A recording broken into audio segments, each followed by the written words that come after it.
many unique and unusual aircraft carrier projects have been cancelled or never completed for various reasons, including changes in strategic needs, budget constraints, technical difficulties, or the end of conflicts. Here's a list of notable examples. Number 1. The USS United States.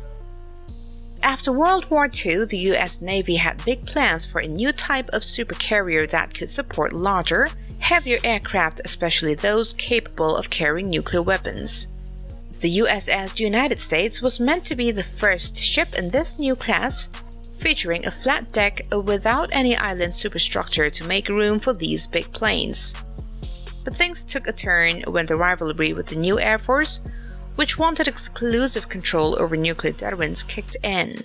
On top of that, Secretary of Defense was cutting costs left and right, leading to the ship's cancellation just 5 days after it was announced. Even though the USS United States was eventually scrapped, its cancellation was a crucial moment that influenced US defense policy and contributed to the development of the Forrestal class supercarriers. At number 2, the Admiral Kuznetsov. While this ship did enter service, it is frequently mentioned in discussions of never made it into service in a functional sense due to its persistent and severe technical issues, breakdowns, and extensive, long-delayed repairs. Recent reports even suggest it might be scrapped due to the insurmountable problems. The Admiral Kuznetsov, Russia's sole aircraft carrier, is a large vessel spanning approximately 305 meters, 1,000 feet in length, and about 72 meters, 236 feet in overall beam. Its full load displacement ranges from 58,600 to 61,390 tons, 57,700 to 60,420 long tons. At number 3, the Yolanosk.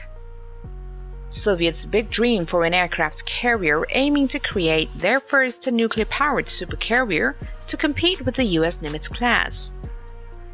Yolanosk started in 1988 and was supposed to have advanced steam catapults, making it a significant upgrade from the ski jump design of the Admiral Kuznetsov, so it could launch heavier planes like the Su-33 and MiG-29K. The plan was to fit it with up to 70 aircraft and give it unlimited range. However, construction ground to a halt in 1991 when it was about 40% done. After the Soviet Union fell apart, neither Ukraine nor the new Russian Federation had the money to finish it. Eventually, the unfinished carrier was scrapped in 1992, becoming a sad reminder of the Soviet Union's unrealized naval ambitions. At number 4, the Graf Zeppelin.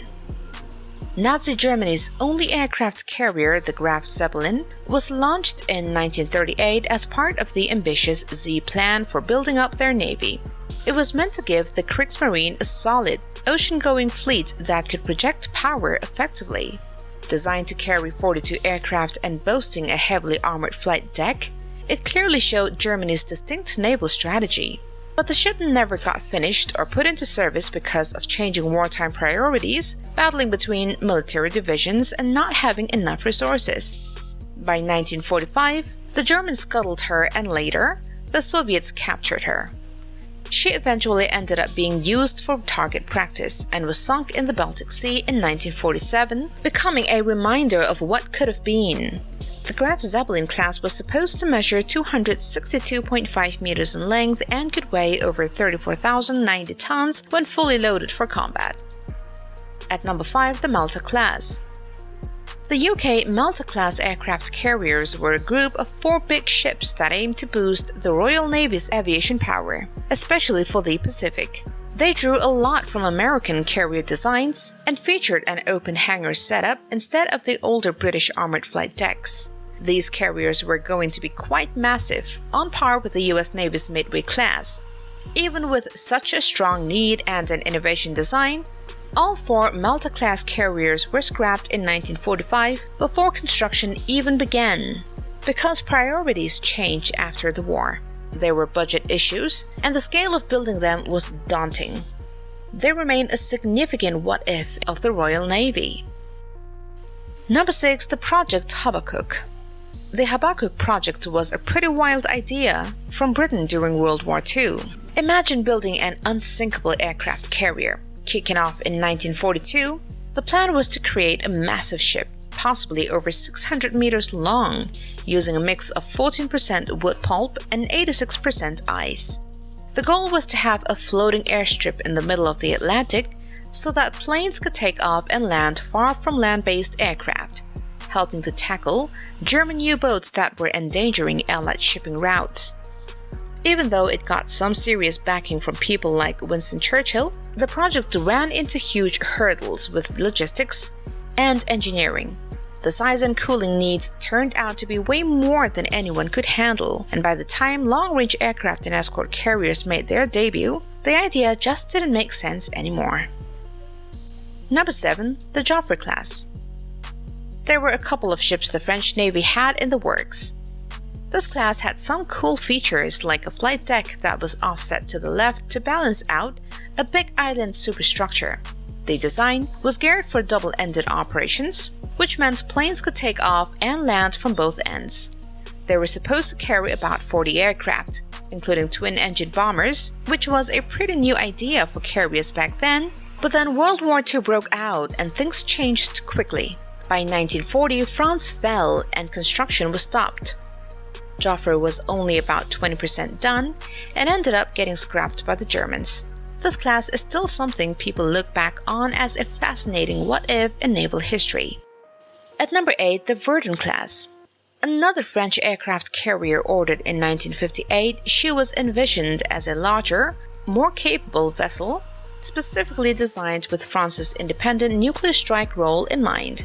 Displacing over 45,000 tons full load, it was to be considerably bigger than her predecessors, featuring an angled flight deck and increased catapult length to handle larger and heavier aircraft, including potentially navalized Mirage 4 bombers. Propulsion was to be provided by powerful steam turbines, driving her to a top speed of 33 knots. Despite her advanced design and the strategic need, the Verdun project was cancelled in 1961 due to escalating costs. This left France reliant on the aging Clemenceau class for fixed-wing naval aviation for over 3 decades, until the advent of the nuclear-powered Charles de Gaulle. At number 9, the Aquilla. The Aquilla was an Italian aircraft carrier that started life as a transatlantic passenger liner. After realizing that they really needed some naval power early in the war, work kicked off in late 1941 to turn the liner into a fleet carrier. The makeover was pretty intense. They stripped out the interior, built a hangar deck, reinforced the hull into bulges to improve stability, and defend against torpedoes and installed new engines to get a decent top speed. The plan was for her to carry about 40 to 50 aircraft.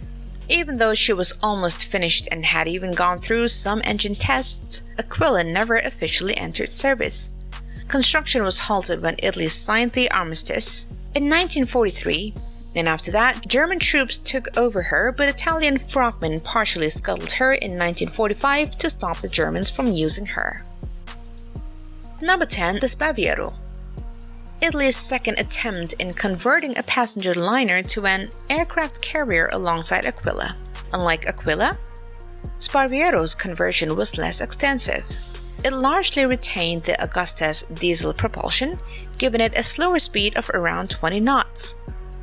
The design featured a narrow flight deck without a full island superstructure, as the exhaust gases were to be expelled laterally. She was intended to carry a smaller aircraft, and construction progressed slowly due to wartime limitations. By the time of the Italian armistice, Spaviro was far from complete. She was subsequently captured by the Germans and, like Aquilla, was scuttled in Genoa in 1944 to block the port from Allied forces. Well, that's it guys from The Buzz for today. We'll see you guys again in our next video. Bye-bye.